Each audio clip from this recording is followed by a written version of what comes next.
And now we're going to move on to the third and final question of the evening. We're going to talk about, for those of you familiar with the Apostles' Creed, there's a line in there that talks about Jesus descending into hell. And we hear that Jesus was the perfect sacrifice and the reason why he was able to take the burden of our sin. And so the question is, like, why did Jesus descend into hell, or how did that come to be if he's the perfect sacrifice? And you and I chatted about this a little bit, and it sounds like there's kind of varying views throughout different denominations, and so I'll let you try and tackle that. For sure. So like Ryan said a moment ago, a lot of this stems from the Apostles' Creed. And so in particular, I spent some time reading articles, and then like one article read into two, and I got kind of immersed in like the history behind this question a little bit. I was a history major in college, so maybe that was part of it, but right around like 300, end of the 300 into early 400 AD was kind of when this part of the Apostles' Creed first made its appearance, and it wasn't until about 800 AD that it began to appear in written form. And so, so like Ryan said, there's a couple of different viewpoints inside of this. And so I think, first of all, before we tackle what happened to Jesus when, did he descend into hell, or what took place there, that we define what death is.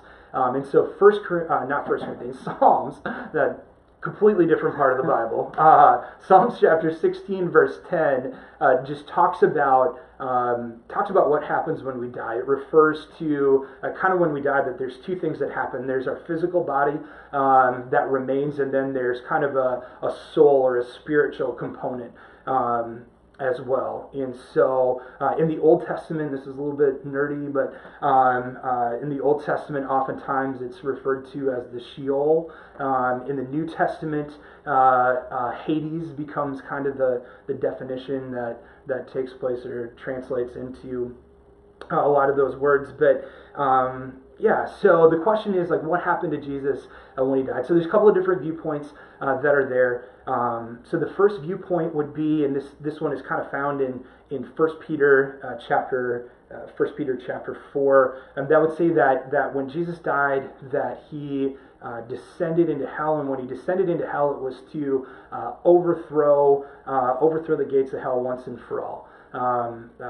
Some people believe that there was a remnant of people from the Old Testament who were waiting for that redemption, for Jesus to forever defeat Satan and death, once and for all. And so when he descended in to hell, it was to essentially rescue those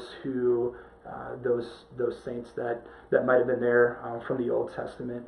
And then there's another viewpoint that would look at what happened with Jesus and say, when Jesus said, turn to the thief on the cross, for example, he looks at the thief on the cross and says, today you will be with me in paradise, that maybe he didn't descend into hell, but that when that Sheol took place, his physical body stayed here on earth, but when his spirit left, that he ended up standing before God, before his spirit or his soul was returned back down to his earthly body 3 days later on resurrection in Easter. And so so inside of it, just a couple of different viewpoints that are there. And so really, really fascinating stuff. But I think for me, in the end, it's I love the fact that Jesus paid the price, for us. And I can take comfort in knowing that he paid the price, the penalty that I deserved, for me, for you, for Allie, for all of you that are out there, all y'all.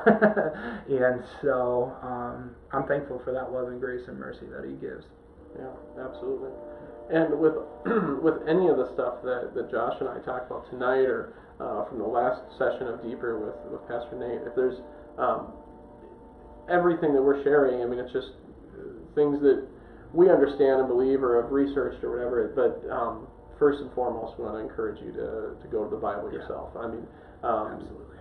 I forget the passage exactly, but it says to test all Yeah, things, for you sure. know, against Scripture, and definitely we should be doing that as believers. And we'd encourage you to, if you haven't read the Bible recently, break it out. I know Yeah. Josh listed a handful of passages. Yeah. When we edit this together later, we'll put up the passages on the screen so you can have a visual reference of what those are, and encourage you to check them out and see what you find Yeah. and where God's leading you to land on some of these topics. So, For sure.